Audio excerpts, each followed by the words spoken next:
Welcome to Sleepless Philosophers.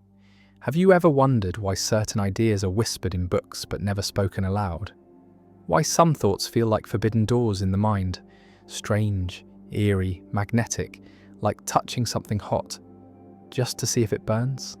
Tonight we explore those ideas, the ones that make people nervous, the ones that crack the floor beneath what we think we know.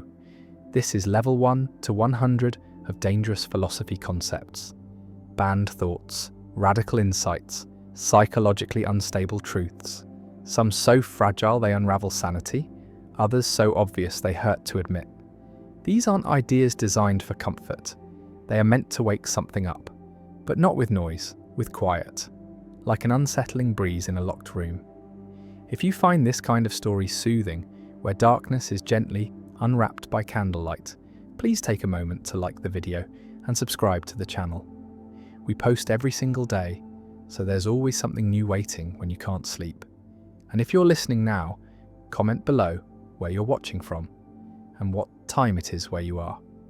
We'd love to know who's still awake with us. Let's begin with 3 concepts, simple, but quietly disturbing. Level 1, the banality of evil. Coined by political theorist Hannah Arendt after watching the trial of Adolf Eichmann, one of the key organisers of the Holocaust. She expected a monster. Instead, she saw a boring man with no conviction, just a bureaucrat, a man who followed orders and never asked why. The danger wasn't his hatred, it was his obedience. The lesson: evil often arrives not in rage but in routine, not in villains but in systems. People who don't think, people who just do their job. This idea got Arendt condemned, but it stuck. Because it's terrifying. Not that monsters exist, but that most of them wear a tie, follow procedures, and sleep just fine. Level 2. Antinatalism, a philosophical stance that argues it's morally wrong to bring new people into existence. Not because life is always pain, but because the risk of suffering outweighs the certainty of joy. David Benatar, a contemporary South African philosopher, explains it like this: the absence of pain is good, even if no one benefits. But the absence of pleasure isn't bad unless someone exists to miss it. Therefore, not being born is preferable. It's a logic trap. Cold, quiet, haunting. What makes it dangerous isn't the conclusion, but the way it bypasses emotion entirely.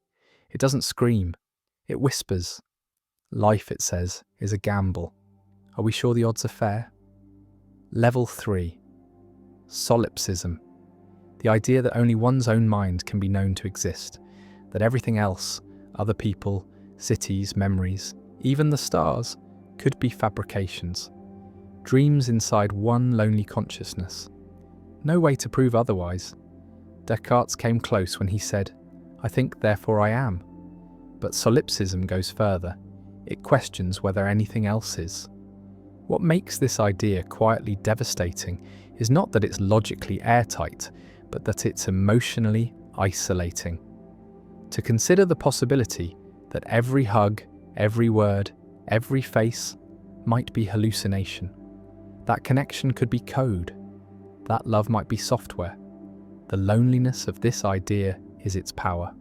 It forces one to ask, what if this is all just story? A loop, a glitch, a dream? And what if it doesn't matter? These 3 ideas in just their early levels already start to destabilize the framework of safe thinking. Not through violence, not through attack, but through quiet contradiction. Soft unmaking. Philosophy doesn't always build. Sometimes it disassembles, because certain truths can only be seen once something else breaks. Nietzsche knew this. He called himself a dynamite philosopher, not because he wanted chaos, but because he believed old systems must be destroyed before new meaning can emerge. God is dead, why, he said, not with glee but with grief, because without the sacred, what holds the centre? Who decides what is good? That was his warning. Not that life is meaningless, but that meaning must now be forged, not found. This is what dangerous philosophy does. It doesn't give answers, it removes illusions. It pokes holes in the comfort stories, not to harm, but to reveal. And it does so slowly, like peeling wallpaper in a room you thought was solid. And behind it, more questions, always more questions. We will go deeper.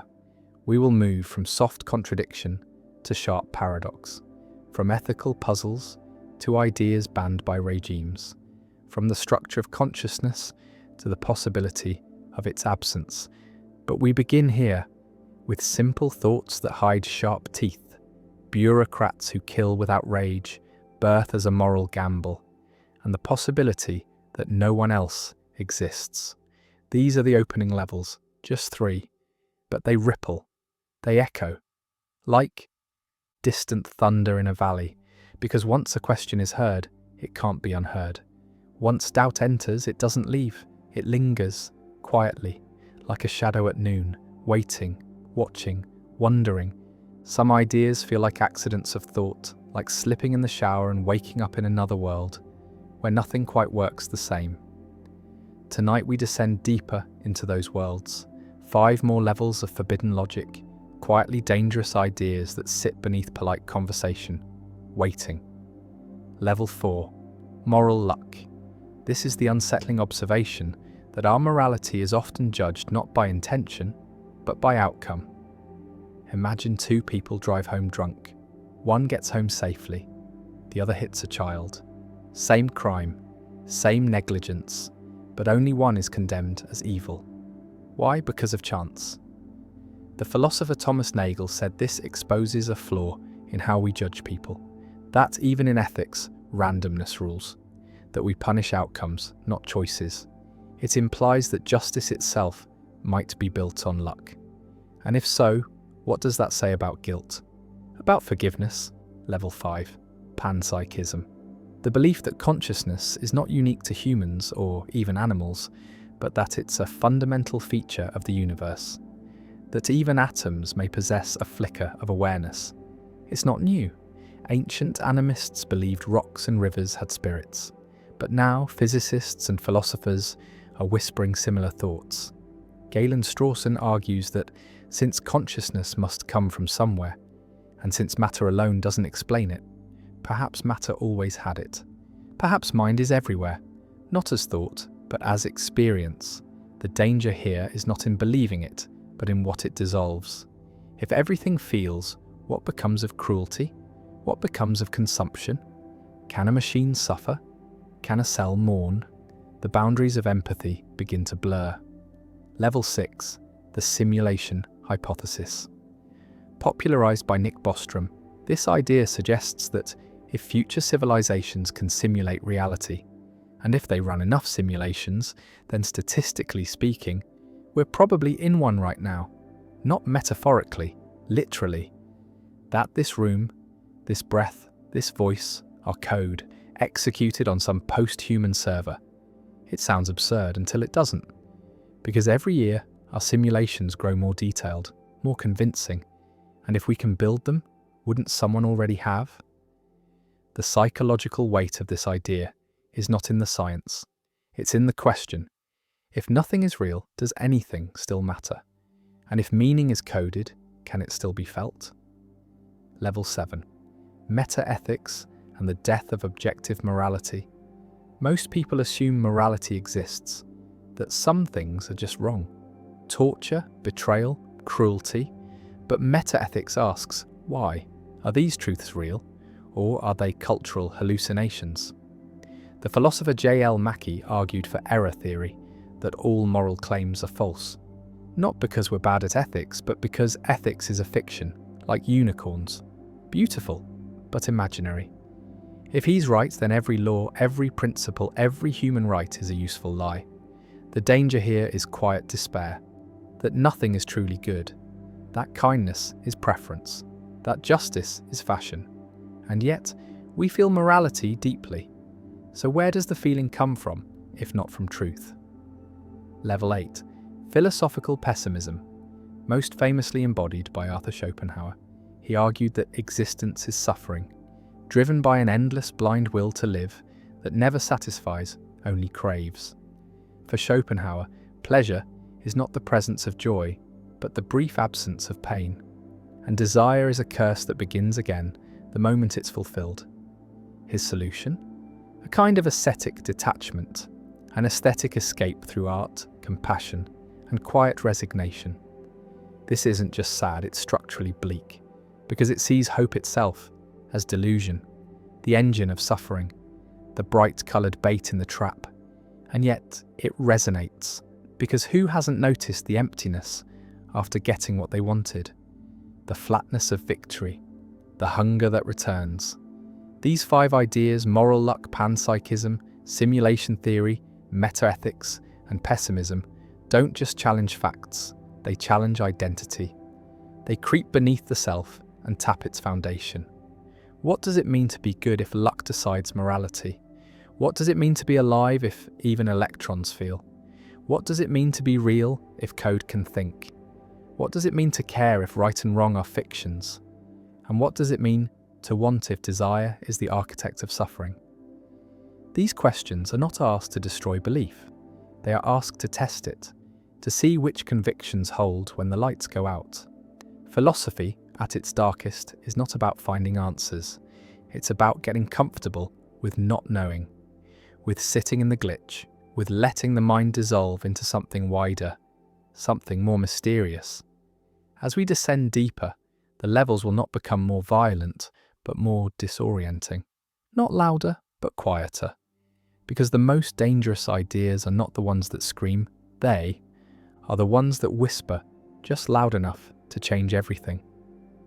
There's a certain silence that follows a dangerous thought, like a room that remembers something it was told to forget. Tonight, we continue that quiet descent into the unnerving spaces of philosophy, the ones that leave a faint ringing in the ears long after the logic ends. These aren't puzzles for fun.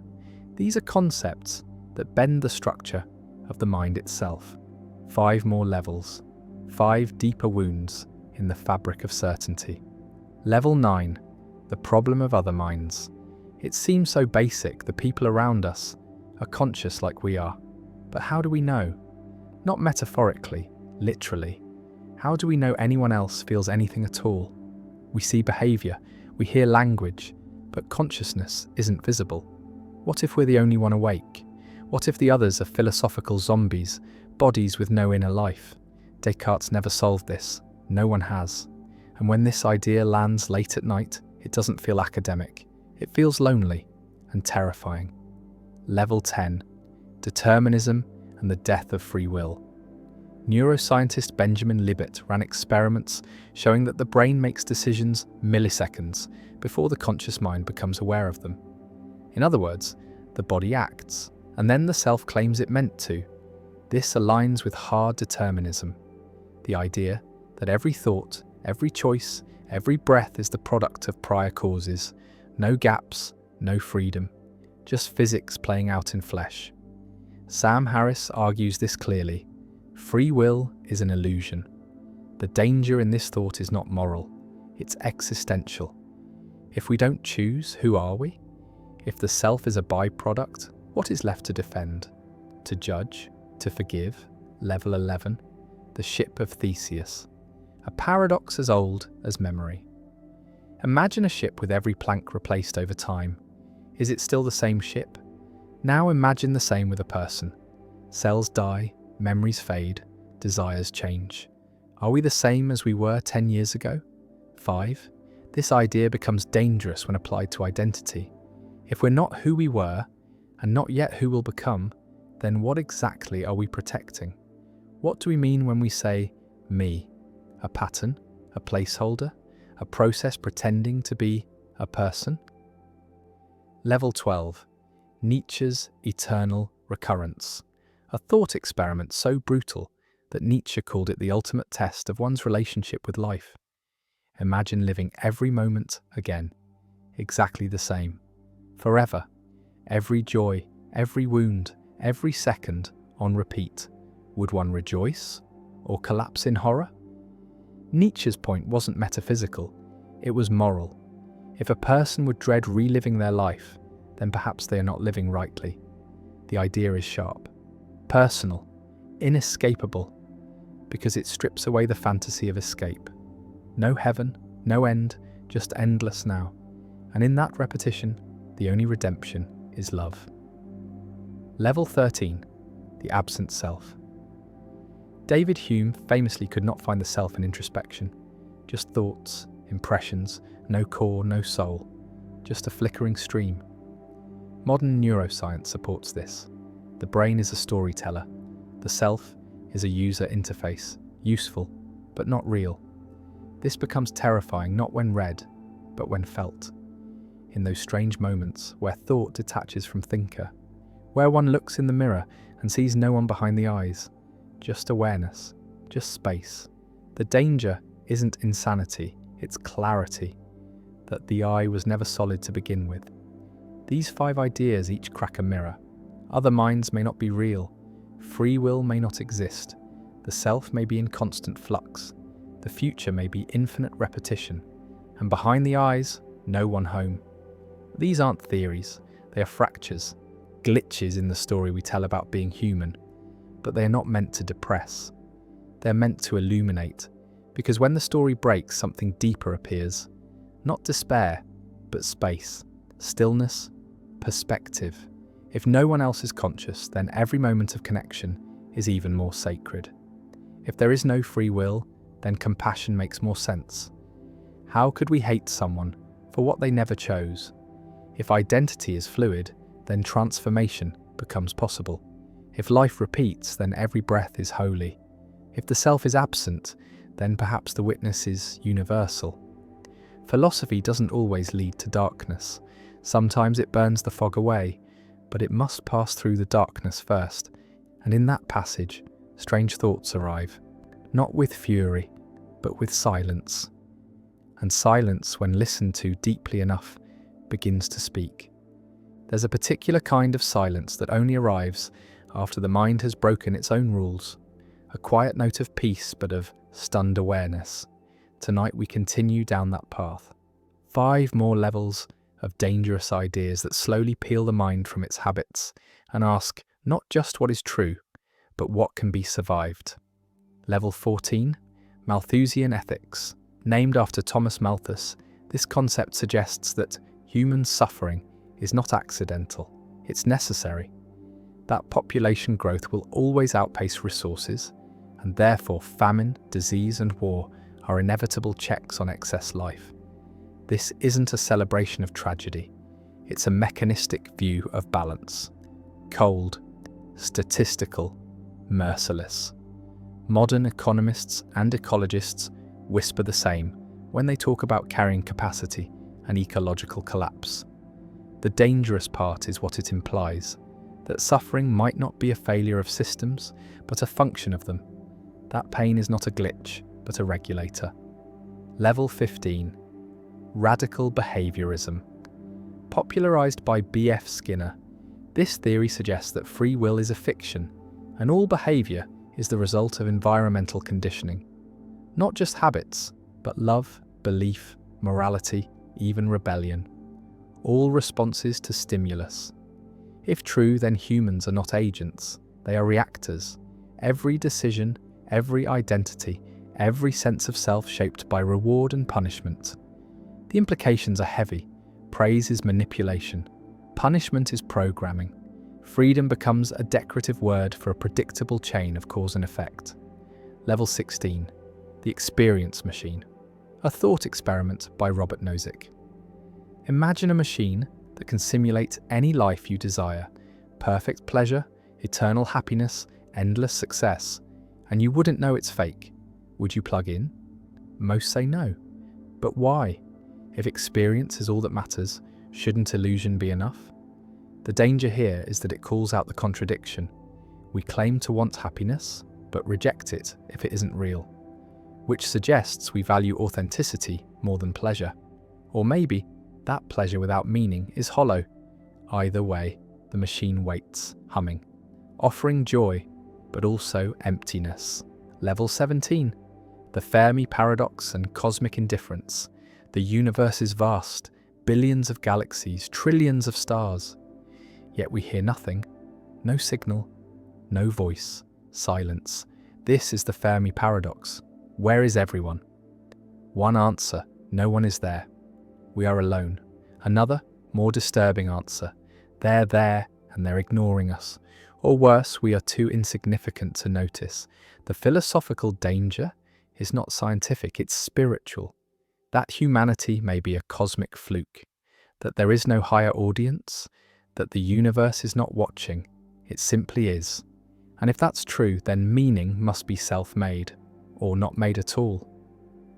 Level 18, the tragedy of the commons, a social dilemma where individual, rational actions lead to collective ruin. Like when every farmer overgrazes shared land, or every country pollutes a shared sky. No one intends to collapse the system, but the incentives make it inevitable. The philosopher Garrett Hardin warned that freedom in a commons leads to destruction.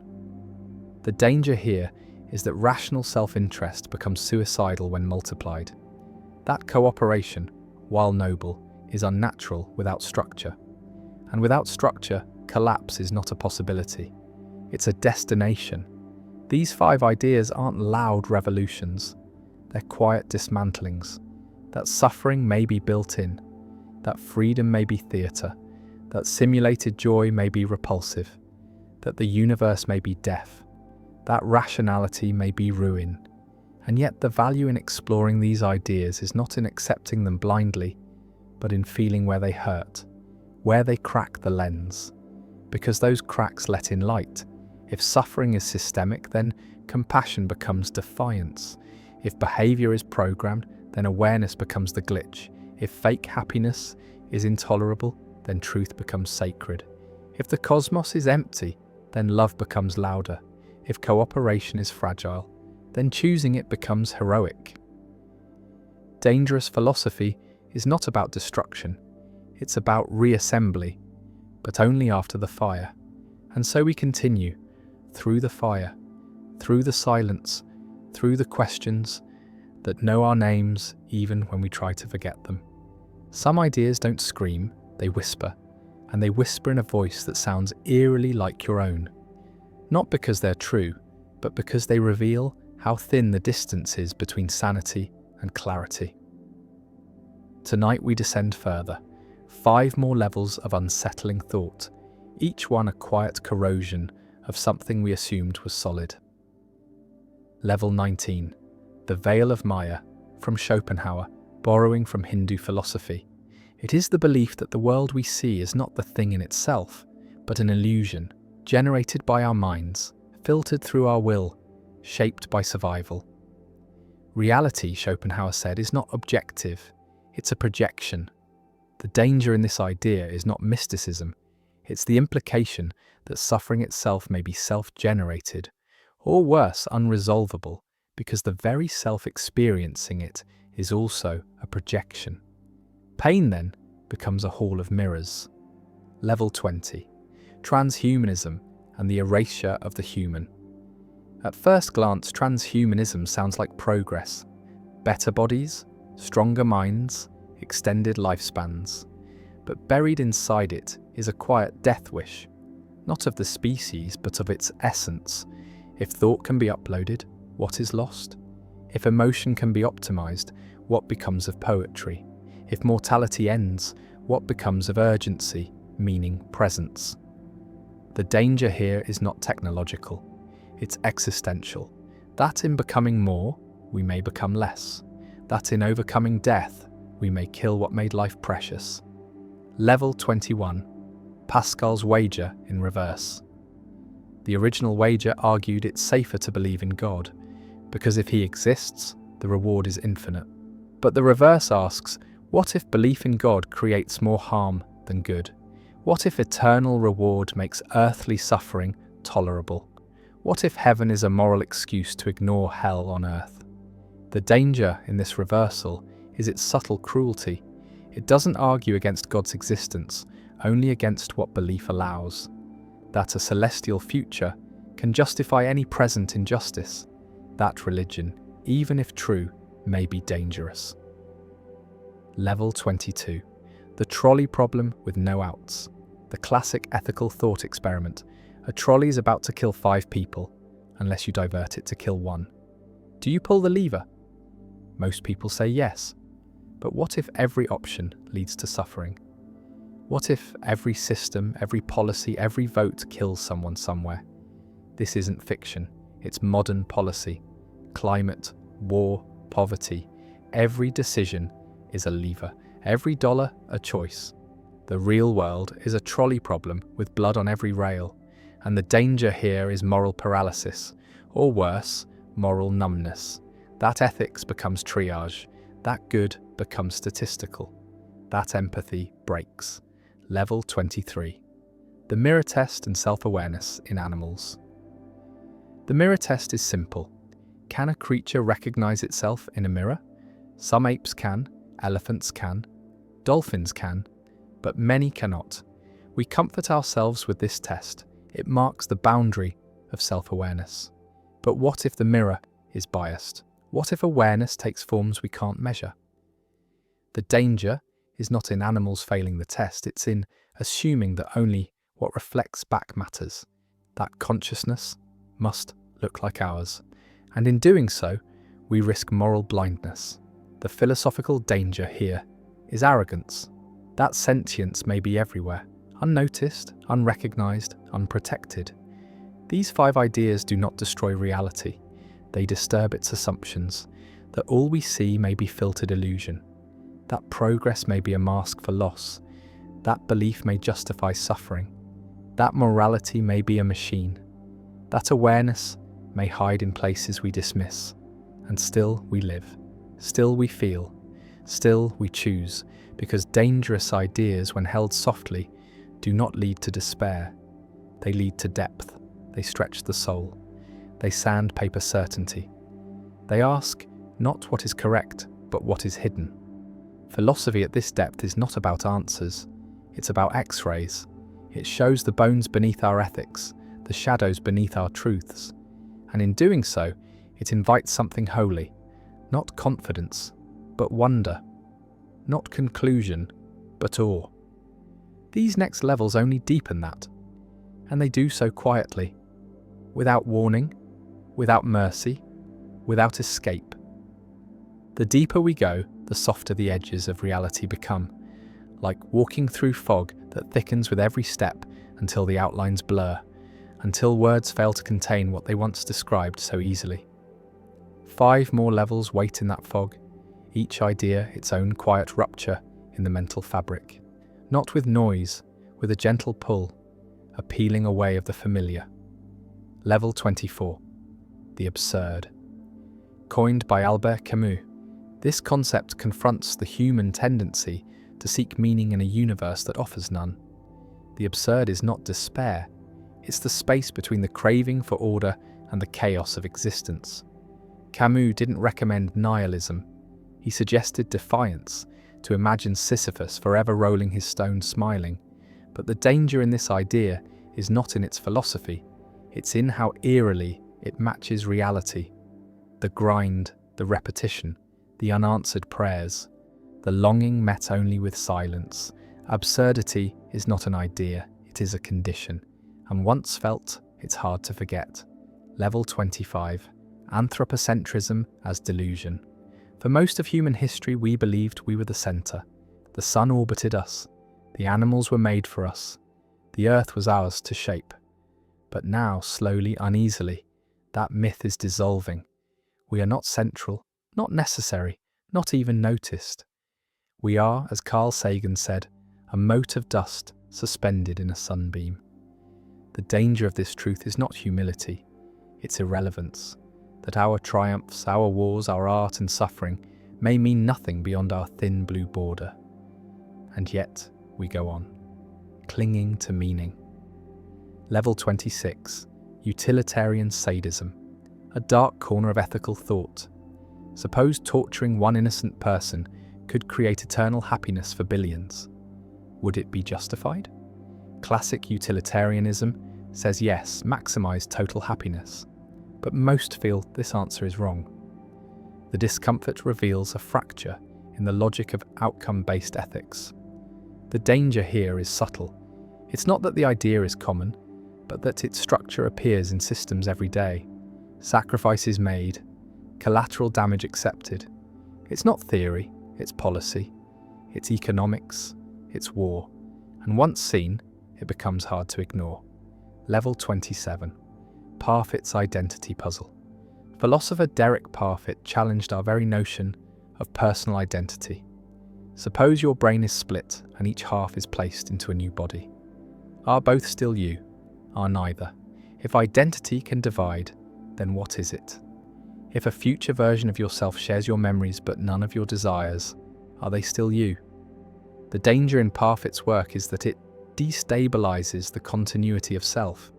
If there is no clear me, then what are we preserving when we seek longevity, legacy, justice, revenge? Maybe the self is not a thread but a flame, flickering, changing shape. Level 28. The hedonic treadmill. A concept from psychology, not philosophy, but equally destabilizing. It suggests that human happiness always returns to a baseline. Win the lottery, you'll adapt. Lose everything, you'll adapt. The mind recalibrates. The danger is not the flatness, it's the futility, that nothing satisfies, that joy is fleeting by design, that the chase is endless. This is not tragic, it's mechanical, built in. A feature, not a bug. And once known, it begs the question, if happiness fades, what then? Should we still chase it? Or should we seek something deeper? Meaning, connection, presence, even if they don't feel good all the time? These 5 levels turn inward. They don't just question reality, they question the structure of experience. The absurd mocks our need for answers. The loss of centrality wounds our pride. Utilitarian logic corrupts kindness with numbers. Identity melts into thought experiments. Happiness becomes a treadmill we never escape. And yet, in each of these, something beautiful emerges. Not comfort, but clarity. If meaning is not given, it must be made. If we are not central, we can become stewards. If ethics fail us, compassion can guide us. If identity flickers, we can still choose our light. If joy fades, depth can endure. Dangerous ideas are not poison. They are medicine with sharp edges. They cut. But what they leave behind is cleaner, quieter, more real. As we descend further, the fog deepens, but so does the silence. And in that silence, something watches. Not a god, not a demon, just a reflection of thought itself, curious, patient, waiting for the next idea to unfold. There's a certain kind of thought that doesn't just bend the mind, it quietly unwraps it like paper peeling away from something no longer solid, no longer familiar. The deeper the idea, the softer it speaks, as if truth itself becomes more whisper than word the closer we get. Tonight we move into the next 5, ideas that don't challenge facts, they challenge how facts are held. Level 29, hyperobjects. Coined by philosopher Timothy Morton, a hyperobject is something so vast in time and space that it defies full comprehension, like climate change, the internet, or even the concept of deep time. We can see pieces of it, feel effects of it, but we can't hold it whole in the mind. It slips through scale. The danger in this idea is psychological. When something becomes too big to think, we stop thinking about it. And when we stop thinking, we stop acting. That's why climate change is not just an ecological crisis, it's a cognitive one. The brain doesn't panic about slow-moving threats, especially ones that stretch across centuries.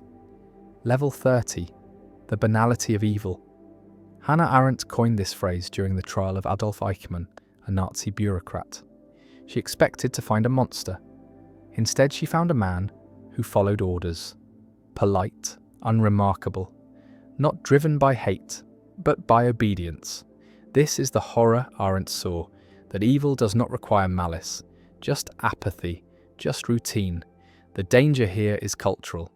It means atrocities are often committed not by the wicked, but by the ordinary. People who file the paperwork, who follow protocol, who don't question. It means the roots of horror are systemized, disguised, and quietly normalized. Level 31.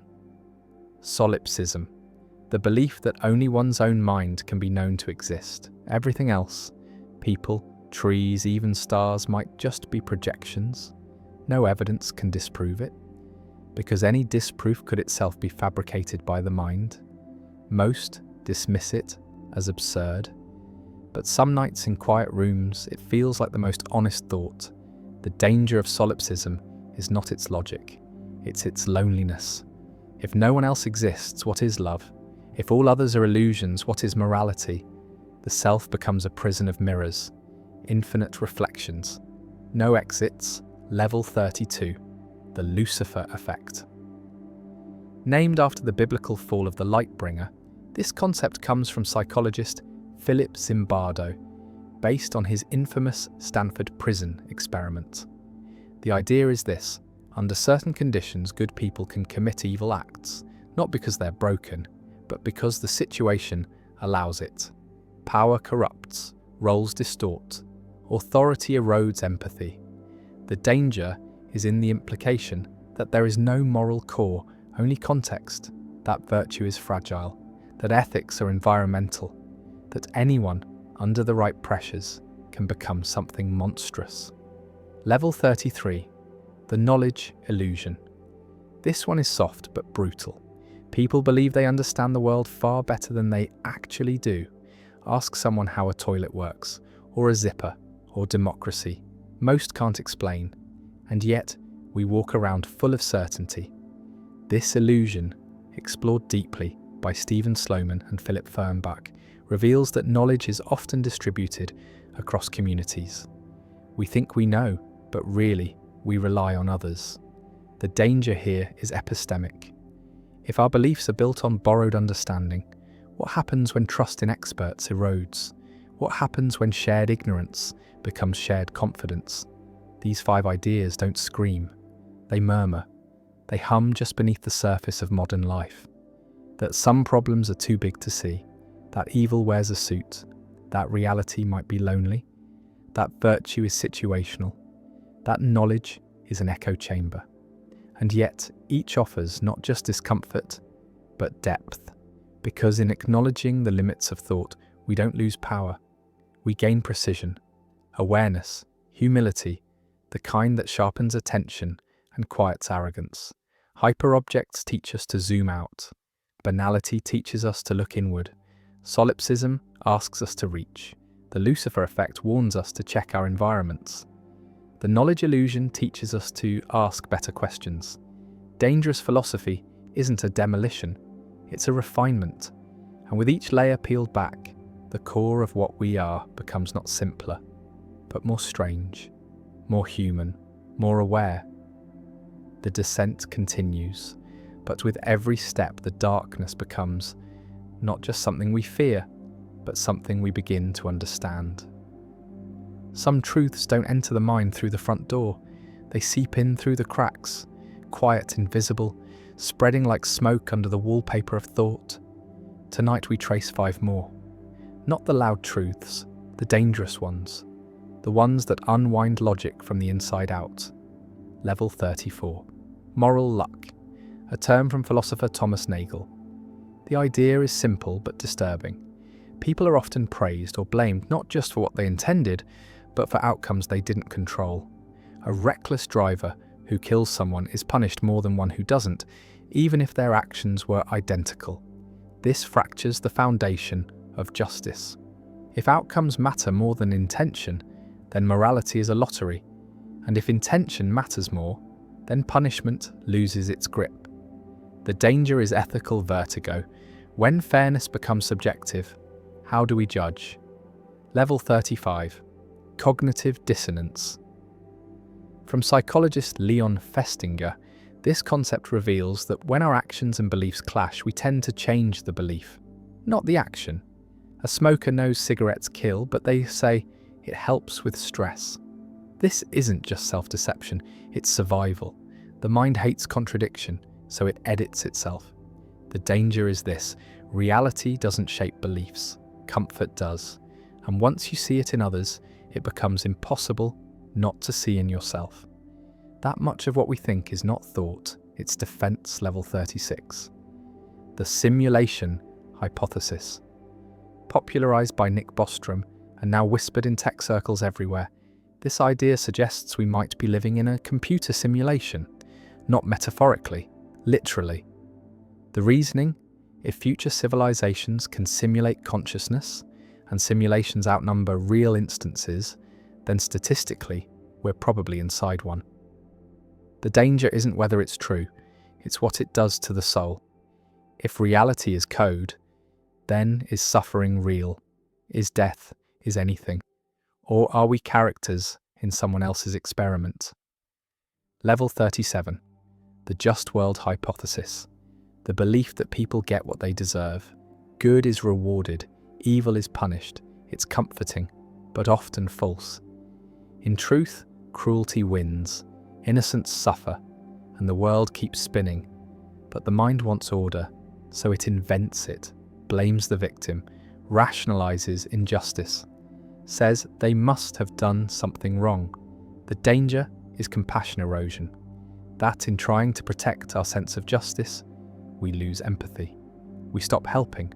We start judging. Level 38. The Overton window. A political theory, not born in philosophy, but one that shapes belief deeply. It's the range of ideas the public will accept. What's considered normal. Over time, that window shifts. Radicals become moderates, unthinkables become law, but it works in all directions. The danger is that by normalizing the extreme, we slide without noticing. What was once monstrous becomes mundane, not by argument, but by repetition, exposure, quiet drift. These 5 ideas don't just challenge belief. They reveal how belief is shaped, bent, manipulated, often without consent. That morality can be random. That logic protects comfort. That reality might be simulated. That justice is often an illusion. That what we consider normal is always moving. And yet the purpose of examining these isn't despair. It's awareness. Because awareness is leverage. If we know the mind edits truth, we can pause before it does. If we know justice is flawed, we can act instead of judge. If we suspect we're simulated, we can still choose meaning. If the Overton window is shifting, we can anchor ourselves with principle. If moral luck is real, we can extend mercy to those unlucky.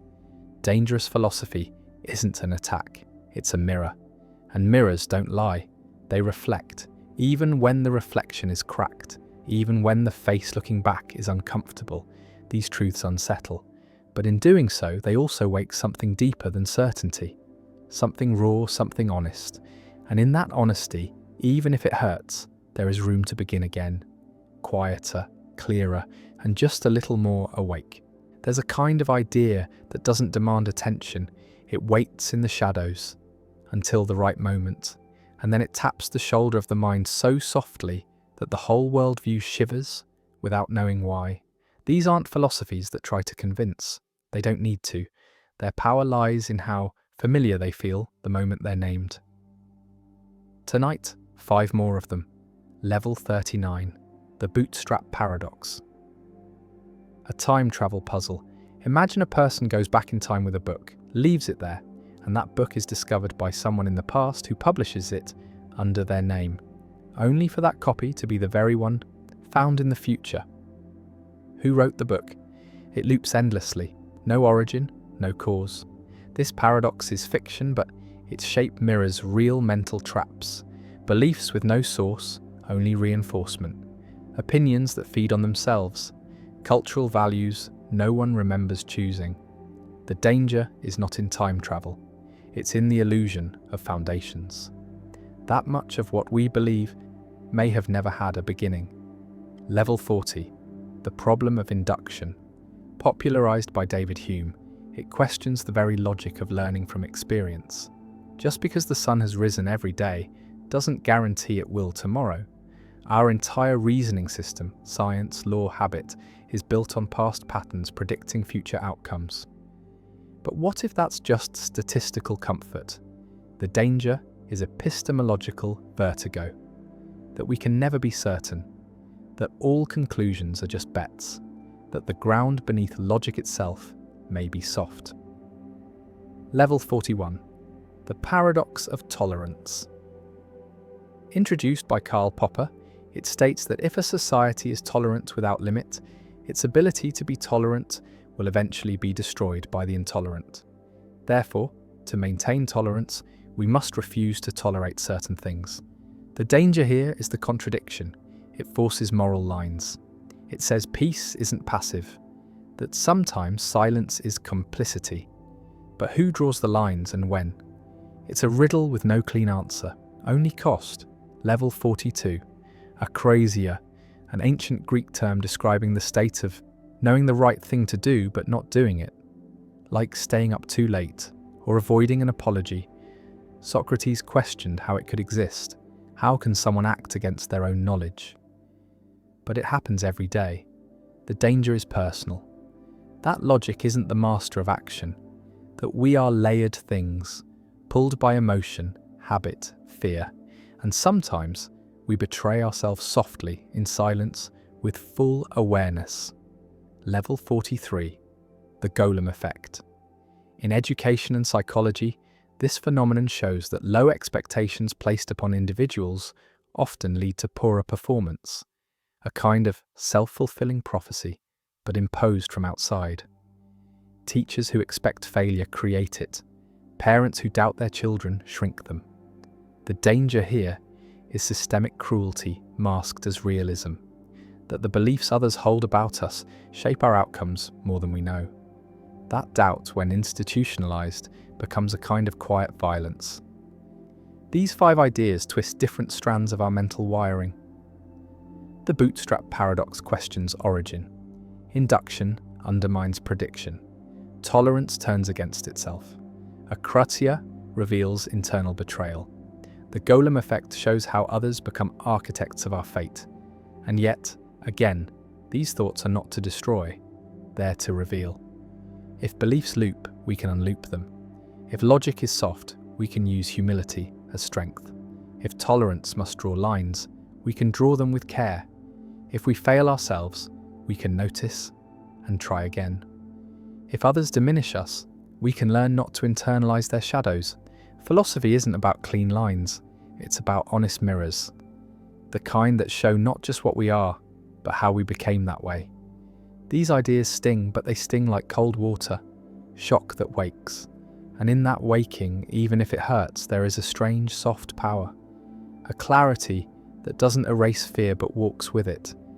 Downward we go, deeper still, but with each step, the mind adjusts to the dark, learns to see with new eyes, and those eyes are ancient and waiting.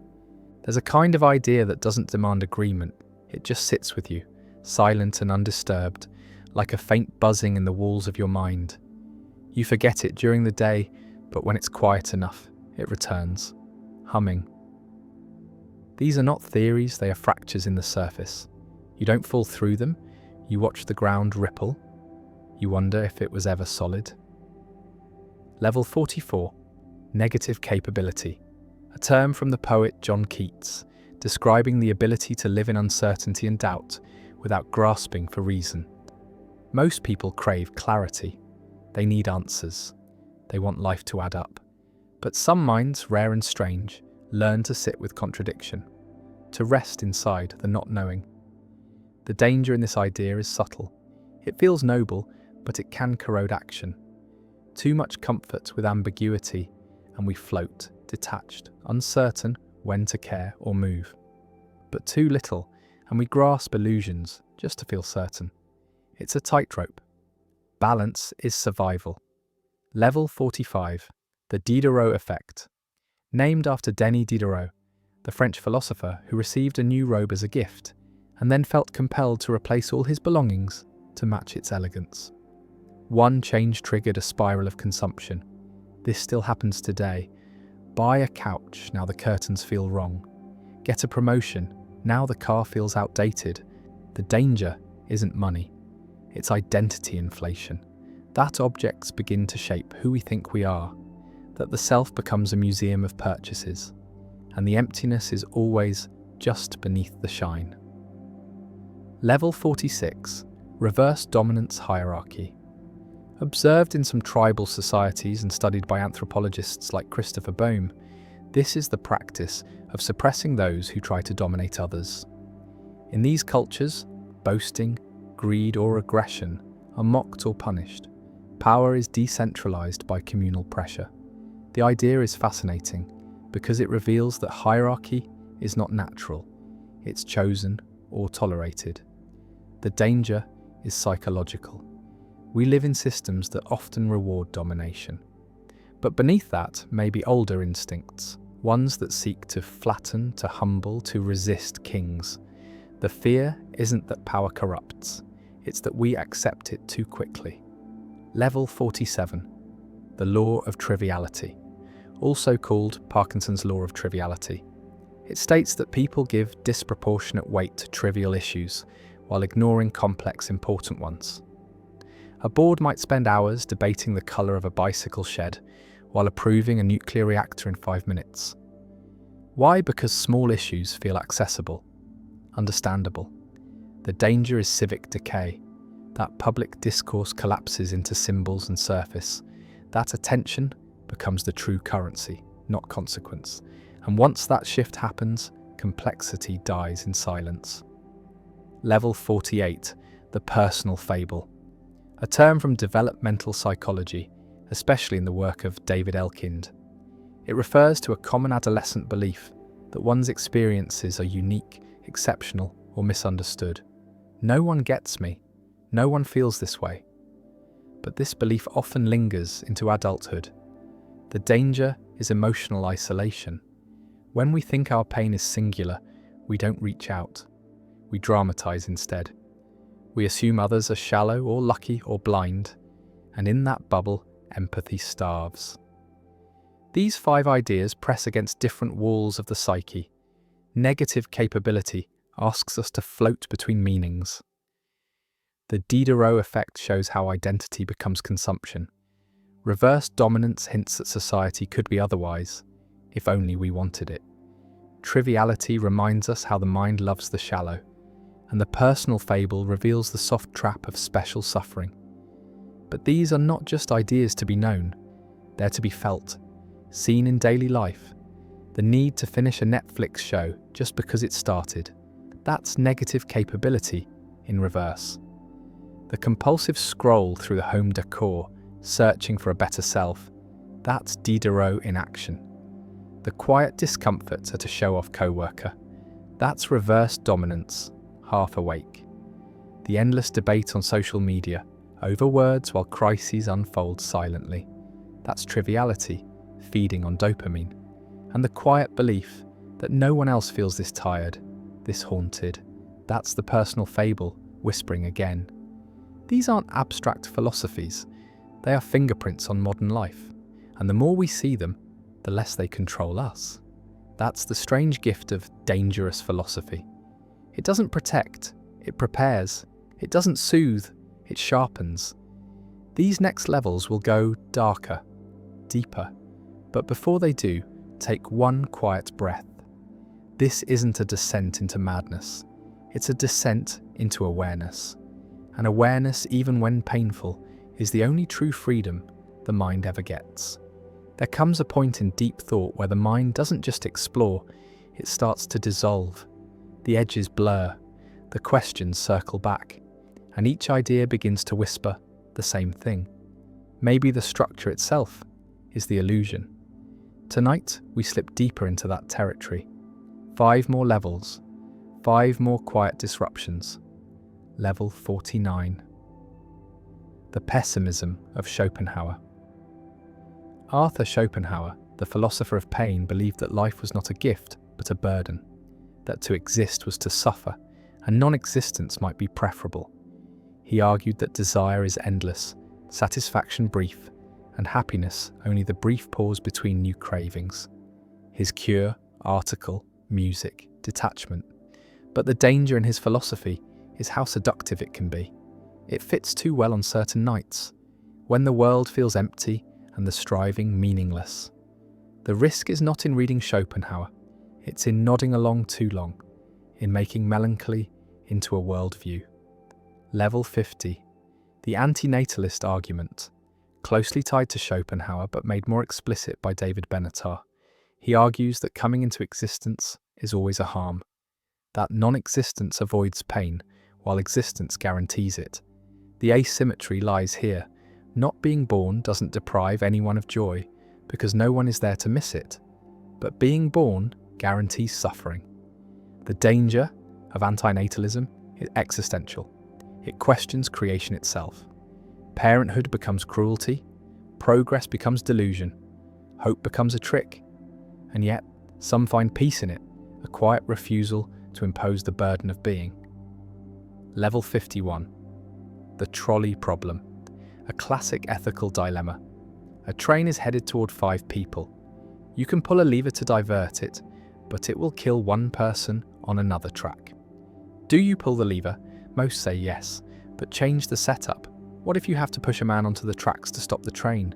Fewer say yes. Why? The numbers are the same. The lives saved are equal, but emotion changes the math.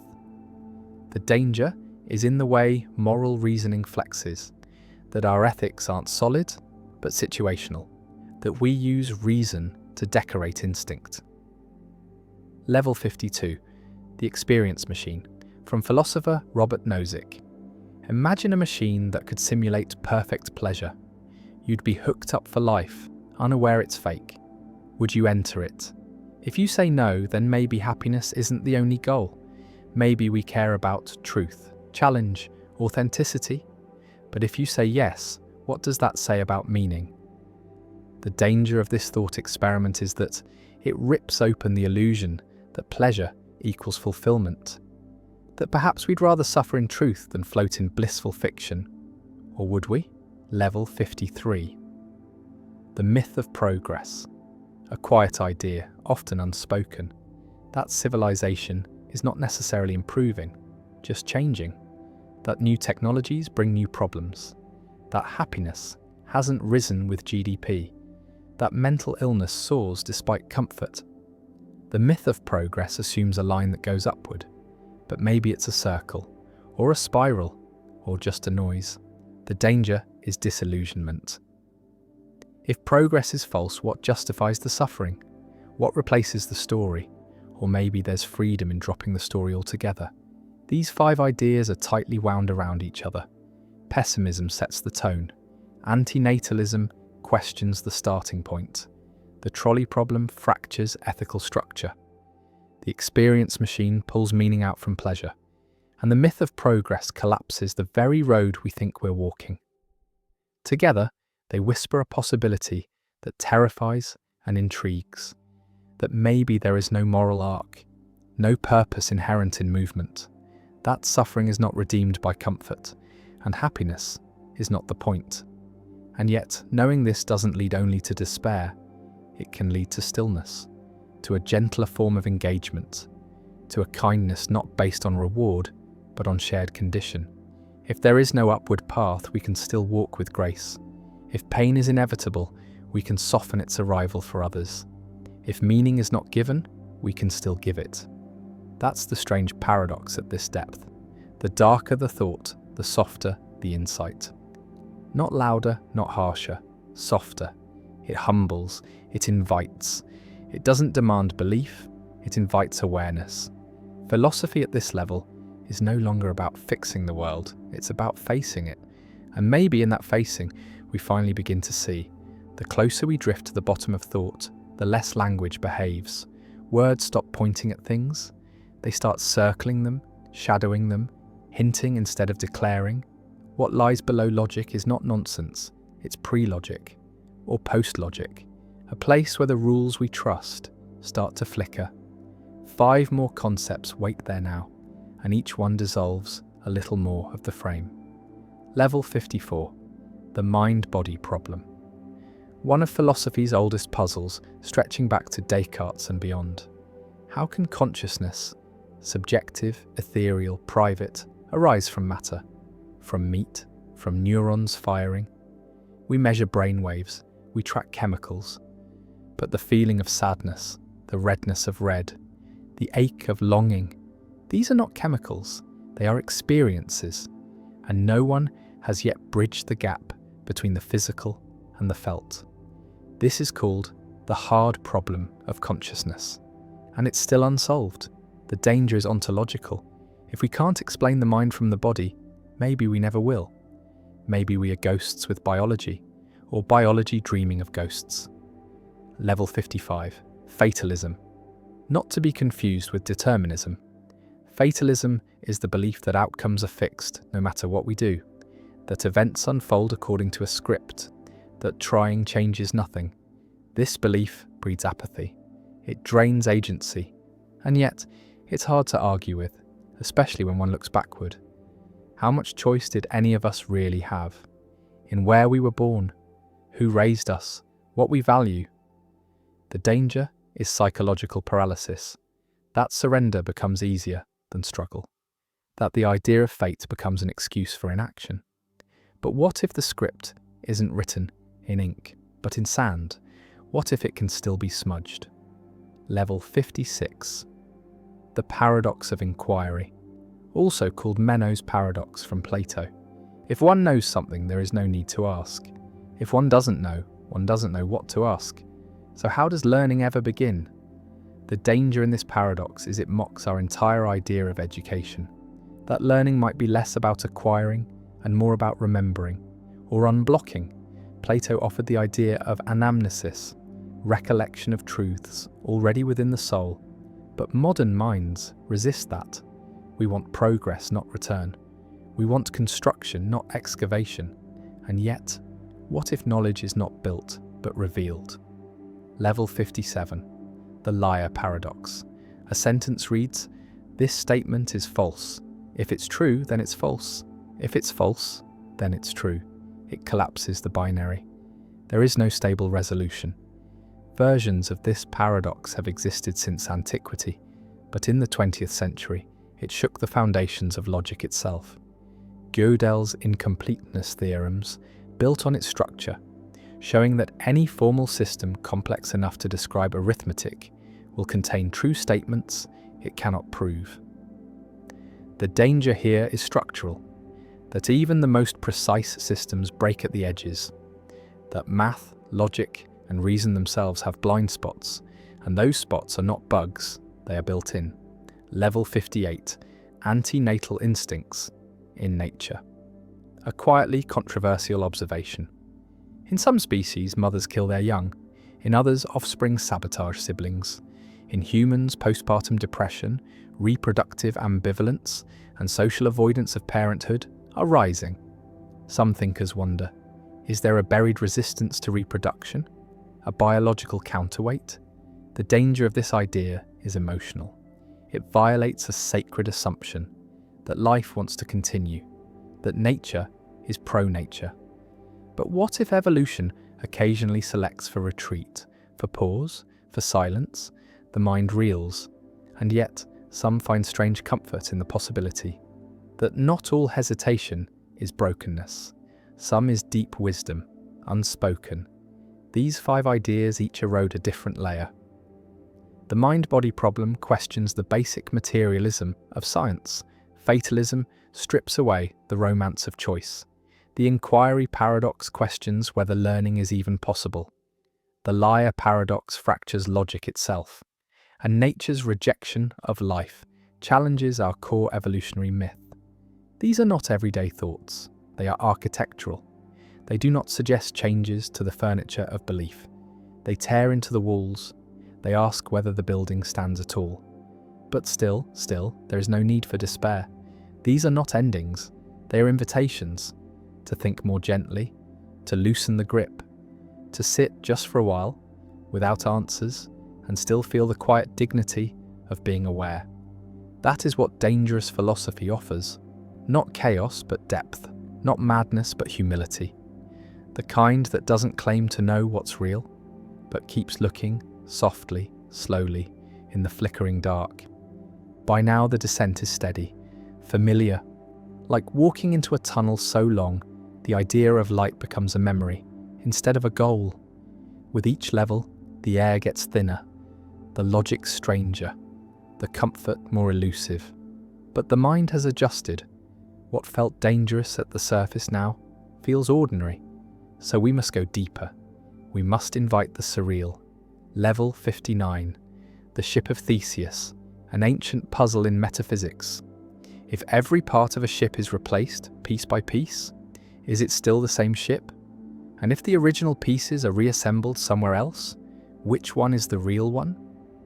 This becomes haunting when applied to the self. Every cell in the human body is replaced over time. Are we still the same person we were 10 years ago? Or is continuity an illusion? The danger is in identity. That who we are is a moving fiction, a story maintained by habit and memory. If the self is rebuilt constantly, then what is preserved? Or worse, what is lost without noticing? Level 60. Solipsism, the philosophical position that only one's own mind is sure to exist, that everything else, people, places, sounds, even this sentence, is a projection of your consciousness. Most reject it, but no one can disprove it. The danger here is psychological isolation. That connection becomes performance. That trust becomes a game. That love is just neurons mimicking feedback loops. It's not that solipsism is true, it's that you can never know. And some nights, that doubt sits too close. Level 61. Roko's basilisk, a modern thought experiment from the outer edges of AI speculation. It suggests that a future all-powerful AI could punish anyone who knew about it but didn't help bring it into existence. Simply hearing this idea might make someone vulnerable to the basilisk's wrath. It sounds absurd, but it exploits the human mind's deep aversion to Pascal's wager-like logic, where even low-probability risks with extreme consequences are psychologically destabilizing. The danger isn't the basilisk, it's the mental virus, a self-replicating idea that hijacks attention through fear, a mimetic trap, a thought you can't unthink. Level 62. The Boltzmann brain, a concept from physics, not philosophy, but terrifying in its implications. It suggests that given infinite time, random fluctuations in entropy could spontaneously form a fully conscious brain, complete with false memories, perceptions, and beliefs. Statistically, it might be more likely that this moment is being experienced by a lone Boltzmann brain than by a real person in a real universe.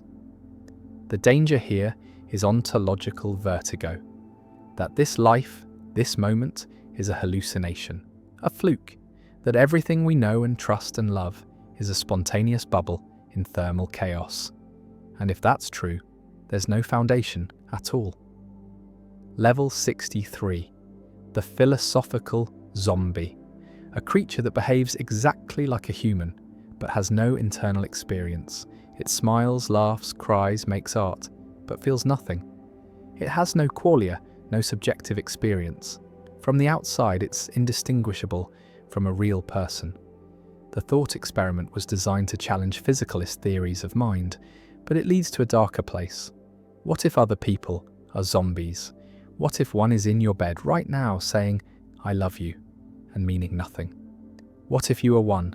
The danger is existential derealization, that the face across the table has no one behind it.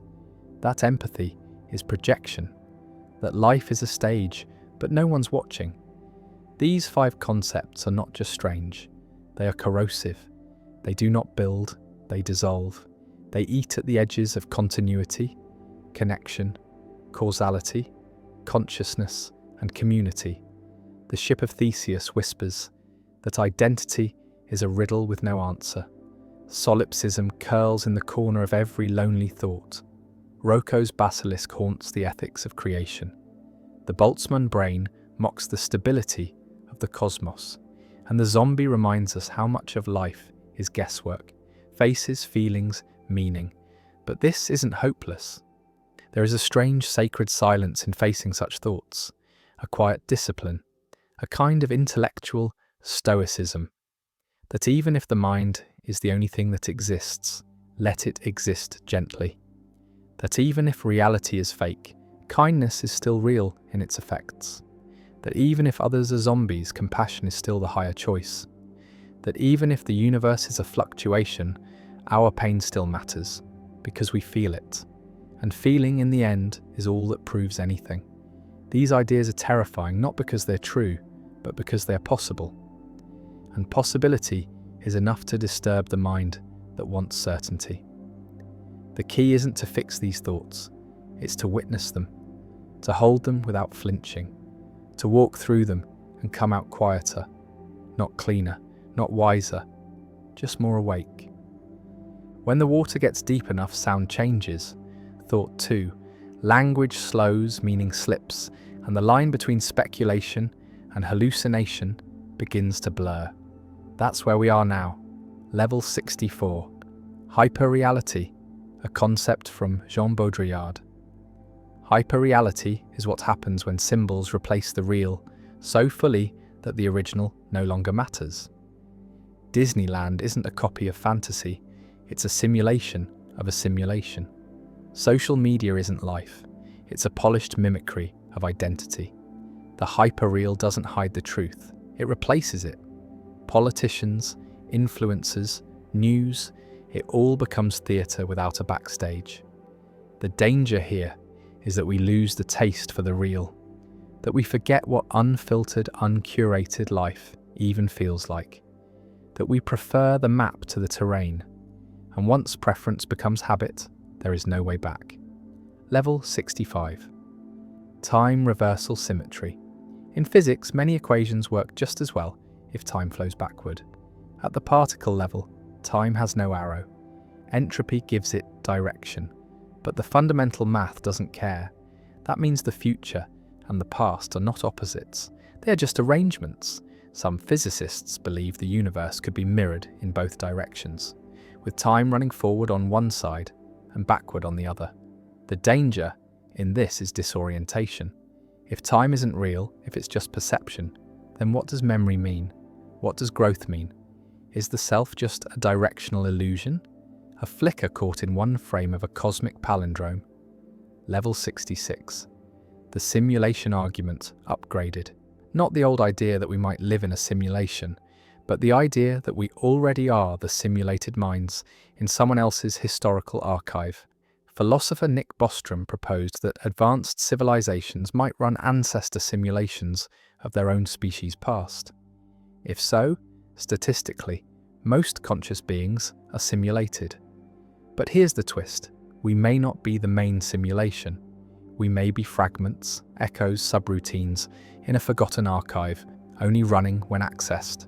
The danger here is not just that reality is fake, but that it's irrelevant, that no one's even watching. Level 67. Quantum immortality, based on the many worlds interpretation of quantum mechanics. In each moment of possible death, the universe splits, one where the observer dies and one where they survive. But consciousness, always tied to survival, experiences only the branches where it continues. In theory, one could live forever, through ever more improbable survivals, though the world would degrade, becoming stranger and more broken. The danger here is existential fatigue. That death is not the end, but the exile. That some version of you might keep waking up forever, through war, collapse, decay, not because you want to, but because there's no off switch. Level 68. Thought as parasite, proposed by thinkers like Daniel Dennett and Susan Blackmore. The idea that ideas, memes, are not just units of culture, but replicators that hijack the brain. Just like viruses use cells, memes use minds. Religions, ideologies, slogans, they spread not because they're true, but because they're good at spreading. The danger? That thinking is not liberation, but infection. That beliefs aren't chosen, they're viral loads. That what we call a self is just the echo chamber of competing parasites. This isn't metaphor, it's mechanism. And if true, free will becomes a puppet stage.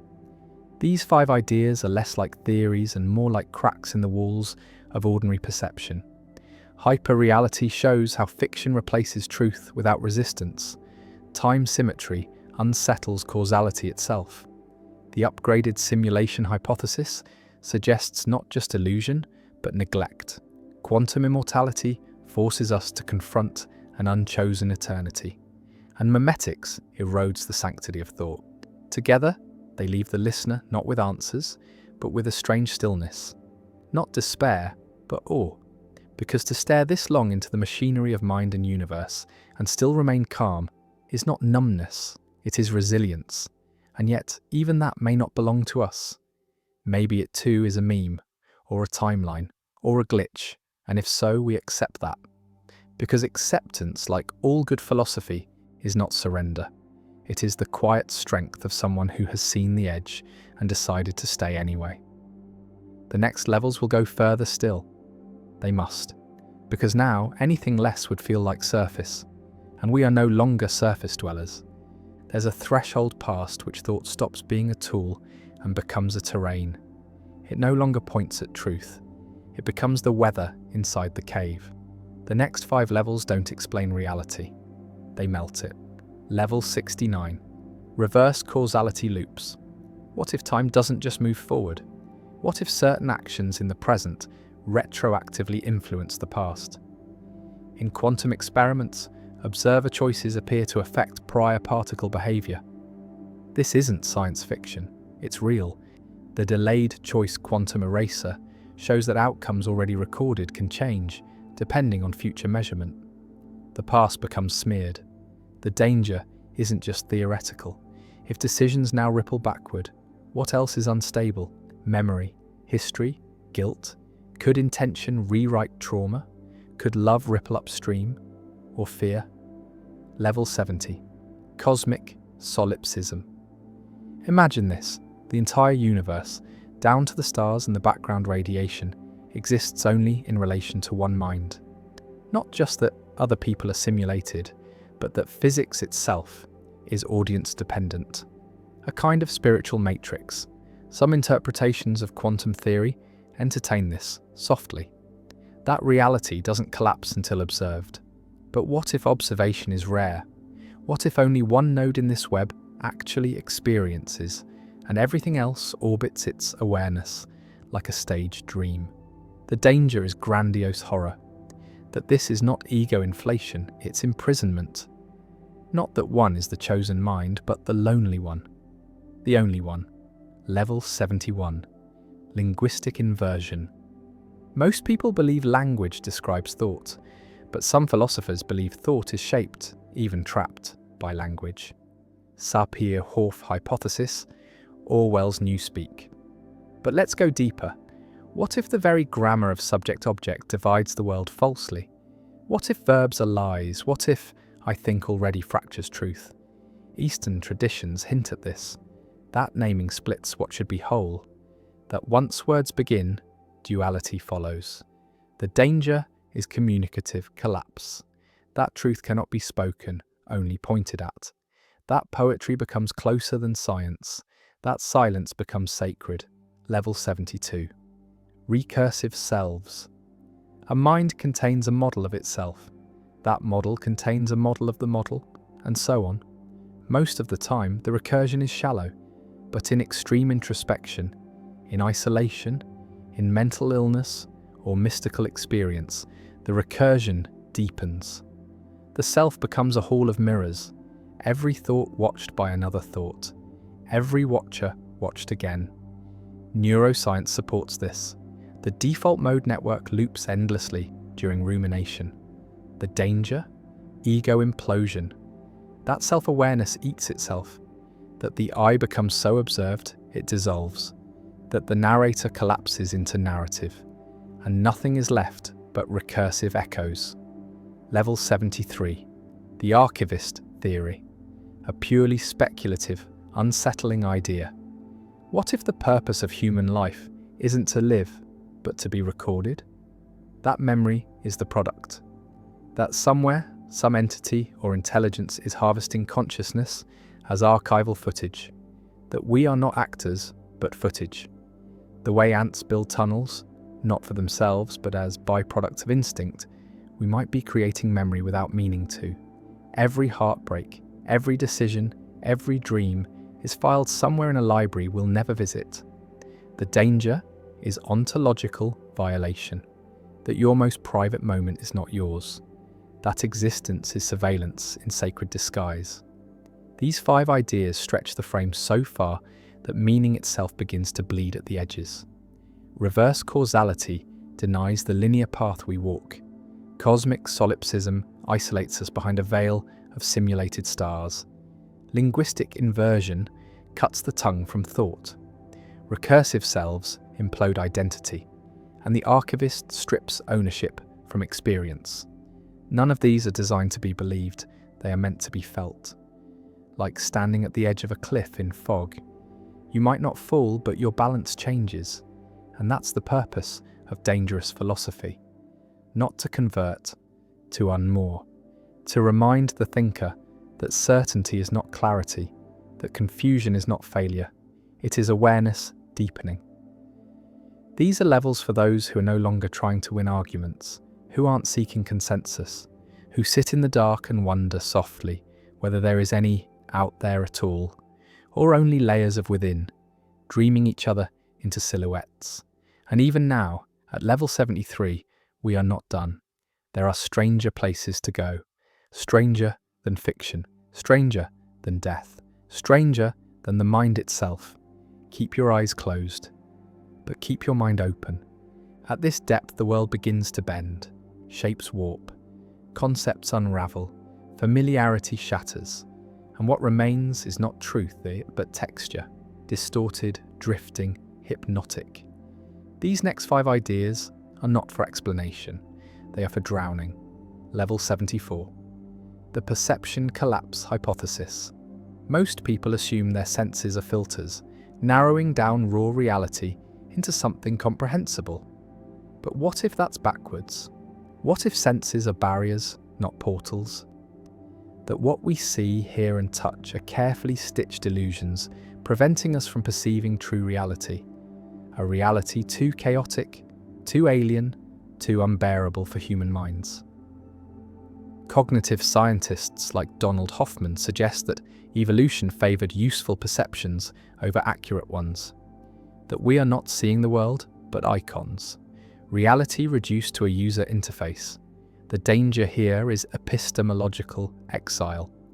If perception is a lie, then the world we defend and love may not exist at all. It may be a hallucination that keeps us sane. And truth may be madness, gently locked behind the eyes. Level 75. The inverted soul theory. A metaphysical reversal. What if what we call the soul isn't a divine spark reaching toward heaven, but a prison sentence? A form of energetic incarceration, where being born means being trapped in density, in time, in mortality. Some esoteric traditions whisper of beings who envy the soulless. That freedom belongs not to those who feel, but to those who vanish. The danger in this idea is spiritual inversion, that the thing most prized in us, consciousness, awareness, the flicker of I, is the very thing chaining us to the simulation. That love, memory, pain, purpose are the bars of a beautiful cell. Level 76. The recursive dream algorithm. Picture this. Reality is a fractal dream structure, self-updating, self-compressing, self-forgetting. Each layer of reality is dreamed by a deeper one. There is no base layer, no waking up, only dreamers within dreamers, each believing they are awake. The philosopher Jung once asked, "Am I a man dreaming I'm a butterfly, or a butterfly dreaming I'm a man?" But what if the dream never ends because the structure is recursive by design? The danger here is infinite regress, that every time we believe we found solid ground, it dissolves into more dream. That clarity itself is a narcotic loop, keeping the dreamer asleep. Level 77. The anti-identity spiral, a psychological implosion model. What if every label, every role, every narrative we carry, student, lover, survivor, thinker, is not just arbitrary, but actively harmful? Not because they're false, but because they fossilize us. Identity becomes inertia. Memory becomes repetition. Selfhood becomes a prison of past patterns. In this view, the healthiest mind is the one that sheds identity constantly, never becoming, only disappearing. The danger is social exile. Without identity, language collapses, relationships become impossible, culture becomes incoherent, but freedom, real freedom, might require that price, to be no one and nothing, and uncatchable. Level 78, the metaethics blackout. Ethics depends on values. Values depend on axioms. Axioms cannot be proven, which means every ethical system is built on faith, assumption, or consensus hallucination. There is no objective good, only preferences dressed in moral language. Some thinkers call this moral nihilism, but this goes further. The blackout isn't just moral ambiguity, it's the collapse of any reason to care. If nothing matters, then not even the idea of not mattering matters. It's an ethical event horizon. The danger is emotional collapse, the inability to justify action. Kindness, cruelty, justice, revenge, they all become flavors with no moral weight, and the mind, unable to anchor itself, drifts into cold, silent indifference. These 5 concepts go beyond thought. They are existential solvents. The perception collapse robs the senses of credibility. The inverted soul strips divinity from life. The recursive dream algorithm denies final truth. The anti-identity spiral disintegrates the self, and the meta-ethics blackout kills meaning at its roots. Yet there is a strange serenity in this spiral, a peace that comes not from knowing, but from knowing that knowing is impossible, that awareness is not built from certainty, but from silence, from humility, from standing barefoot in the void and not flinching. Dangerous philosophy is not for everyone. It cannot be marketed, it cannot be simplified, it must be inhaled slowly, like smoke that burns but clarifies. And as we approach level 100, there is a feeling, quiet and cold, that the last ideas waiting below are not philosophies at all, but mirrors. Not things to think about, but things that think back. There is a point in any descent where direction loses meaning. Down becomes in becomes nothing. Thought curls in on itself like a dying star, and what once was called reality begins to look like costume. Here, at level 79, we meet the identity glitch, a speculative model suggesting that human consciousness occasionally duplicates or forks without warning. This isn't reincarnation or déjà vu. This is moment-to-moment replication, micro-versions of self-diverging subtly within the same mind, explaining why sometimes thoughts appear with no origin, memories shift in quality, or one suddenly forgets why they entered a room. Not forgetfulness, a fork. Some esoteric neurophilosophers have hypothesized these identity glitches may be side effects of overlapping cognitive timelines. The danger is not just dissociation, it's redundancy. That multiple versions of you are fighting for narrative control, and none are winning. Level 80, the narrative collapse hypothesis. This concept asserts that the human psyche is structurally dependent on story, not just in books or culture, but in time, in memory, in meaning. But what if there is no narrative? What if events do not cohere? This theory proposes that our addiction to story has reached such a level that reality must be continually edited by the mind to fit arcs, climaxes, resolutions. Without it, we fall into narrative vertigo. That's when dreams make more sense than days, when life feels like outtakes, not plot. The danger? Psychogenic collapse. If there is no story, there can be no self. And the mind dissolves into montage. Level 81. Ontological intrusion events. Imagine waking up one day and noticing something, an object, a word, a rule that never existed before. Not misremembered, not forgotten, literally new, as if inserted retroactively into your life. This theory suggests reality occasionally patches itself. Whether we live in a simulation or not, some people report events, people, even places that appear with no cause or context. These are not hallucinations. They are intrusions, foreign artifacts from unknown dimensions. The Mandela effect may be the echo of these glitches. But the deeper fear is this. If reality can be patched, who is the developer? And what happens when the next patch deletes you? Level 82. The eternal return of the almost. This is not Nietzsche's eternal return of the same. This is the nightmare of infinite failure loops. The idea that in some plane of existence we are not reliving perfect cycles, but infinite near wins. A recurring dream where the lover almost stays, the war almost ends, the invention almost works, forever. The agony is not in failure, but in proximity to success. This metaphysical model proposes that some souls, or simulations, are designed not for completion, but for repetition of hope denied. The danger is despair feedback, that the closer one gets to joy, the sharper the pain of missing it, and that this missing is eternal. Level 83. The reversed witness problem. Traditionally, it is said that consciousness observes reality. But what if this is inverted? What if reality exists to be observed, not by us, but by something behind us? Not metaphorically, literally. That something is using our eyes, our ears, our thoughts as viewing tools. It doesn't control us. It doesn't care. It simply watches from behind the mirror of identity. The self is the screen. The body is the lens.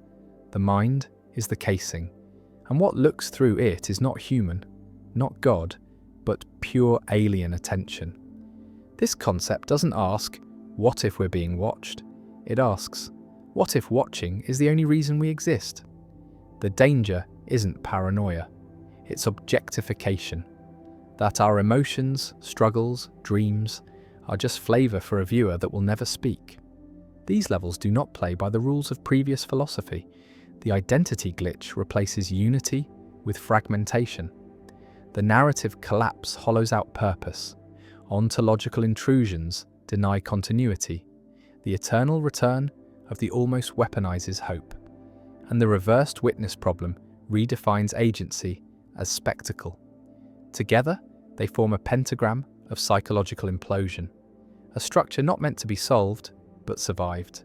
And yet, the deeper one goes, the more liberating the silence becomes. It's not peace, it's not truth, it's not transcendence, it's the freedom of no longer pretending, of knowing that reality doesn't owe us coherence, that meaning is optional, that survival in the face of the incomprehensible is an art form. And we are all artists now, blindfolded, bewildered, half mad, but still creating form inside the formless, still walking forward, even when forward no longer exists. There is a stage of thought where the brain no longer tries to understand, it simply endures. These ideas are not built to be believed, they are built to burn. Level 84. The null origin theory. What if existence didn't begin, ever? Not in a Big Bang, not in divine creation, not in simulation code. This concept posits that the universe, and all being, originated from a kind of structural null. Not a point, not a void, but an ontological anti-space that has no dimension, no time, no evenness, a truly originless origin. It wasn't there before because before didn't exist. It wasn't born, it wasn't made, it wasn't. And then it was. No cause, no source. This theory removes the possibility of explanation itself. The danger is theological vertigo, that even God, if such a thing exists, is downstream from a deeper, structureless glitch, that we may never know where anything comes from, not because it's hidden, but because it never had a where. Level 85. The recursive death paradox. Death is commonly understood as a binary, alive or dead, but this model suggests death is recursive, occurring in layers, cycles, internal dissolutions of perception before biological end. A person may die mentally years before their body follows, or die emotionally psychologically, spiritually, layer by layer, without anyone noticing. Even consciousness itself may be a sequence of deaths. Each night, sleep erases part of us. Each trauma rewrites the soul. This paradox suggests death is not an event, but a spiral, like peeling an onion that never ends. The danger? Identity erosion. That no self has ever been whole. That what we call I is a flickering heap of survived endings, each pretending to be the start. Level 86. The anti-God hypothesis. This idea does not posit the non-existence of God. It posits that God may exist, but with qualities reversed, not benevolent, not moral, not personal, a force of pure awareness, devoid of preference, watching, recording, breathing through existence like an observer in a locked room. Some mystical traditions already hint at this, God is empty, silent, unmovable. But this theory takes it further, that the universe is the way it is because God is not love, but neutral entropy. That prayer is not heard, that ethics are local, that the divine is a cosmic mirror with no face. The danger is spiritual nihilism. Not atheism, but worse, a knowing that there is a higher power, and it does not care. Level 87. The fractured continuum hypothesis. Time in this view is not linear, not even cyclical. It is fragmented, like a shattered mirror glued together by perception. What we experience as past, present, future is just one stitching pattern among many. Some people perceive time differently. Schizophrenia, temporal lobe epilepsy, or deep meditative states cause time to fracture. But what if that's not dysfunction? What if our version is the edited one? Some physicists already propose block universe models, where all times exist at once. But this goes deeper. What if time doesn't exist at all, only arrangements of conscious snapshots? The danger? Narrative extinction. That your story has no arc, no momentum, no fate, just disconnected flashes, interpreted as meaning. Level 88. The observer deletion model. A radical possibility that consciousness is not fundamental, not eternal, not even durable, that the moment it ceases to be useful to the system it emerges in, it is deleted, not recycled, not transferred, gone. A kind of awareness compost. When you are no longer needed, the lights go out. This ties to theories of integrated information, the idea that consciousness is an emergent computational byproduct, not a soul. When complexity reduces past a threshold, the observer blinks out. Forever. The danger is annihilation without trace. No heaven, no echo, no reincarnation, just deletion. And no one will remember that you were deleted, because the one who would remember is you. These 5 concepts shred the last illusions of safety. The null origin theory rips the fabric of causality. The recursive death paradox denies the unity of life. The anti-God hypothesis rebrands the divine as indifferent witness. The fractured continuum breaks time's spine, and the observer deletion model mocks our deepest hope, that something remains. And yet, as terrifying as these thoughts are, there is beauty in their stillness. There is peace in the collapse of certainty, to face the void not with arrogance, but with reverence, to whisper, thank you, not for comfort, but for the chance to see clearly, even for 1 second. Thought at this level is not a tool, it is a ritual, and philosophy, in its most dangerous form, is not analysis, it is surrender. There is a strange softness to madness when it's accepted fully. No struggle, no resistance, just thought folding in on itself like a tired bird. And here, in the final corridors of cognitive descent, we reach level 89, the unreality loop. This idea suggests that reality is not just simulated, it is iteratively re-simulated every nanosecond, not as a stream, but as a constant regeneration of now.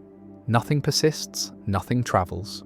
What you call a moment ago no longer exists and never did. Instead, the system refreshes the universe moment to moment, not based on continuity, but on probability and consistency. The danger? You never moved. You were never born.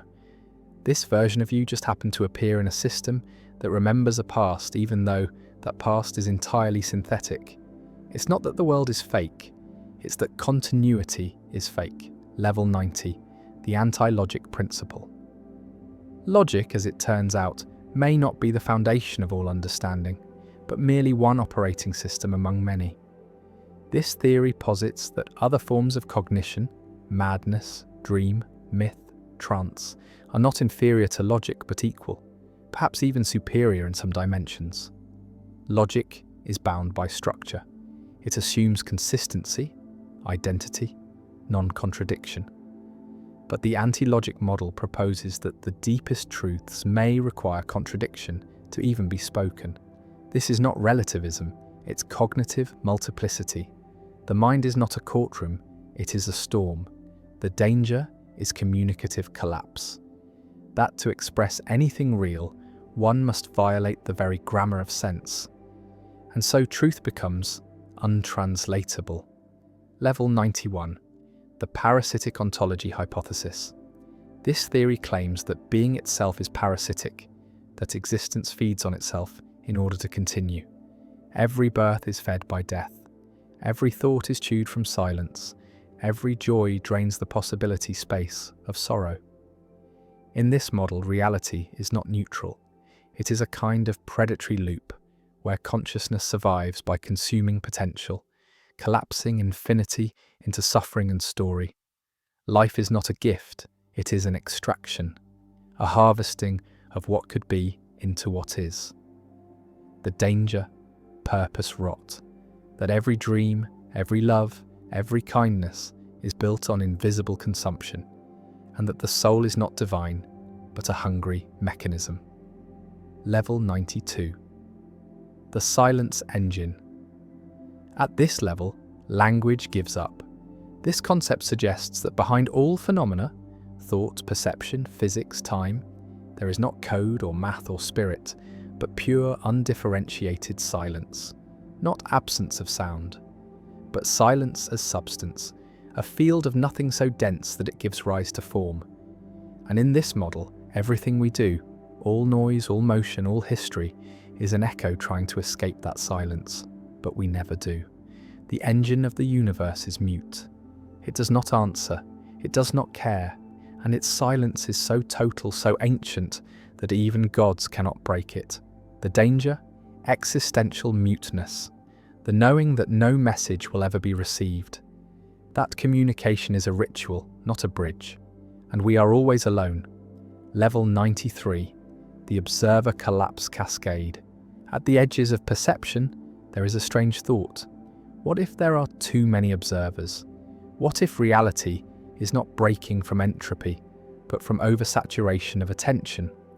This theory proposes that consciousness itself is corrosive, that too many aware minds destabilize the structure of probability. The more things are watched, the less coherent they become. Like a wave function, permanently collapsed by too many eyes. The danger?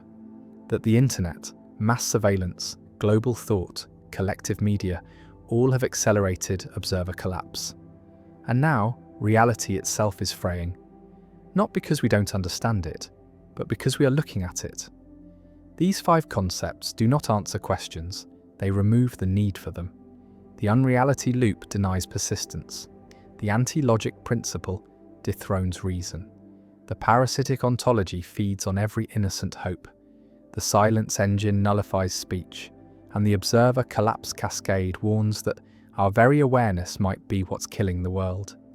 This is where thought ceases to be safe, where reflection becomes hazard, where curiosity burns, but it's also where something quieter begins, a kind of peace not from understanding, but from having nothing left to protect.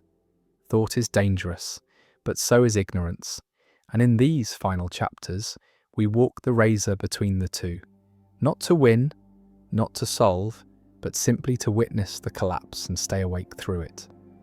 There is no bottom, only deeper forms of silence. And at level 94, we fall into the self-negating universe.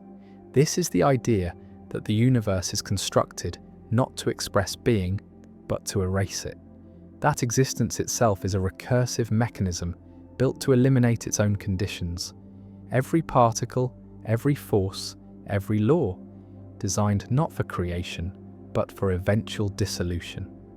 Some physicists have long warned about vacuum decay, false vacuum collapse, the chance that reality is metastable and could evaporate in a ripple of unbeing. But this is different. This says the purpose of existence is its cancellation. That consciousness is an accident of entropy, and thought is merely a symptom of failure. In this model, life is a flicker in a universe trying to forget itself.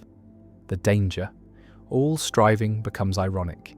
Every effort to preserve, to love, to continue, only fuels a system that wants to stop. Level 95. The mirror life theory. This theory proposes that everything you experience here is being mirrored, down to the atom, by a completely opposite version of you, living in inverse time, in inverse physics, making opposite choices. This is not multiverse theory. This is a one-to-one, causally entangled life, where your every action spins a negative echo. If you love, they hate. If you fail, they succeed. You are entangled not with your twin, but with your inverse. The implications? All balance in the cosmos is preserved not statistically, but personally. You are your own counterweight. The danger is spiritual schizophrenia. That identity is split across two incompatible realities, and neither version can ever be whole. Level 96. The hypercompression paradox. This concept suggests that time is not just accelerating, but folding. That history itself is being compressed into tighter and tighter experiential packets, so that the perceived rate of change, chaos, and existential weight will double infinitely. Imagine living a century of change in a year, then in a month, then in an hour. The weight of existence becomes unbearable, not from scale, but from density. Some thinkers already whisper of accelerationism, but this goes further. This is collapse into experiential singularity. The danger? Perception burnout. That we will reach a moment where the mind simply cannot encode what is happening and collapses into recursive noise. Level 97. The solipsistic coherence trap. Imagine if the world around you isn't real, not because it's fake, but because it is perfectly coherent. Too coherent. Every pattern fits, every story loops, every coincidence echoes. This theory suggests that reality behaves more like a dream than we think. Not chaotic, but precisely sculpted to make sense just enough. That the consistency of the world is evidence not of its truth, but of its artificiality. The danger is epistemic paranoia. That reality is not false, but curated. A simulation not built from computation, but from coherence. A self-reinforcing logic cage where belief creates experience and experience creates belief. The walls are not hard. They are soft and sticky. Level 98. The infinite regression of choice. Free will or determinism? This idea sidesteps both. It suggests that each choice is not a decision, but a nested illusion, infinitely regressing. You choose A over B, but why? Because of a preference. But where did that preference come from? Another cause, another influence. Each layer justifies the last. And the deeper you go, the more you realize there is no base, no origin. Just layers of causes stacked like Russian dolls, each whispering, you chose this, but none of them are you. The danger? Agency, erasure. That there is no captain of the ship, only the illusion of steering, projected over a tide that cannot be turned. Level 99. The cosmic narcissism hypothesis. A brutal, dark mirror. This theory posits that the universe created sentient life, not as a random outcome, but as a mirror, that the universe wants to look at itself, that it births stars and then eyes to see those stars, just to feel seen. We are not children of chaos, we are vanity incarnate. Consciousness, in this view, is cosmic self-obsession. And we, the thinkers, the seekers, the watchers, are just the universe admiring itself in the bathroom mirror of time. The danger is emotional nausea. That all awe, all love, all science, all beauty are just self-stimulation loops, that there is no transcendence, only feedback. And finally, level 100, the inversion singularity. The most dangerous idea is not death or unreality or madness. It is this, that everything we know, truth, time, thought, form, being, has an exact inverse, and that we are approaching the point where the two cancel. The inversion singularity is the conceptual endgame in which all knowledge collapses into anti-knowledge, all logic into paradox, all memory into pre-memory. Past becomes pre-past, life becomes pre-death. It is the moment where everything that is undone, not destroyed but reversed into a structure so alien it cannot even be imagined from this side. Some mystics have tasted this in ego death. Some physicists hint at it in black hole thermodynamics. But the deepest minds fear it, not because it ends things, but because it replaces them with their mirror. The danger is total semantic collapse. Nothing can be said. Nothing can be known. Only mirrored unknowing remains. And in that final silence, nothing ends. It just unstitches. These 7 concepts form the final gate, the self-negating universe, where all meaning is deletion. The mirror life theory, where identity is split in opposing timelines. The hypercompression paradox, where time folds into intolerable density. The solipsistic coherence trap, where reality's believability is its most suspicious feature. The regression of choice, where will itself is a hall of mirrors. The cosmic narcissism hypothesis, where awe is vanity. And the inversion singularity, where all categories invert into madness. You have made it to the end, not of understanding, but of structure. This was never meant to be comforting. It was meant to be honest. And in that honesty, there is strange beauty. The mind bends, the story ends, the silence begins.